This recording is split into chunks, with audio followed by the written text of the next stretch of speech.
Dinhi sa probinsya sa Sugbo, ang Northern Cebu ang usa sa mga lugar nga giigo og maayo ni bagyong Yolanda. Gibaybay sa Sunstar website team ang bag-o lang nalimpyuhan nga mga kadalanan didto sa habagatang Sugbo.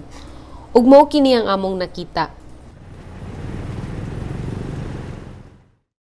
Apan dili lang kabalayan ang labing apektado tungod sa pagkuso-kuso ni Yolanda sa mga lungsod sa norte, labi na sa Tabugon, Bugos City, Midilien ug Daan Bantayan. Apektado usab ang klase sa mga estudyante. Ang ubang mga eskwelahan dili na mahitsura ug ang ubang lig-on gihimong evacuation center sa kapin gatos ka mga apektadong residente.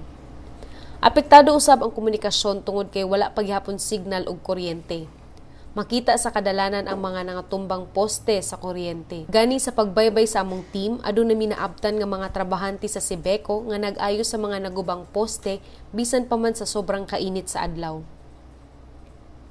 Pag after atong bagyo dai pag-ugmaan na nagsugod na mi dayon. Pero pag humana ng bagyo, naglibre sa kalsada kaghanan kay di man gimasudlan gid kutob sa mahimo amo gyud panong gyud palingaw nga labing sayo.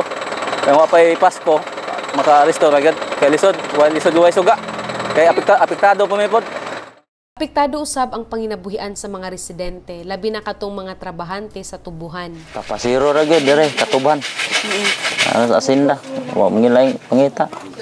Karon sir, unsa ang epekto sa nahitabo nga bagyo sa inyo hapon lang? Ang grabe sukad na sukad karon pa ko kag bagyo lagi. Pinakakusog gid dire hagba gid tanan. Wa na gid mi mahimo. Bugas na mo. Wa na gid, wa mi malungag lagi. Sige ra mi direk. May gani na mga silingan among kuan nakapakaon pud ba. Okay, wa sa may trabaho. Gamay pa lang ang mga nangabot nga mga hinabang sa maong mga apektadong lugar.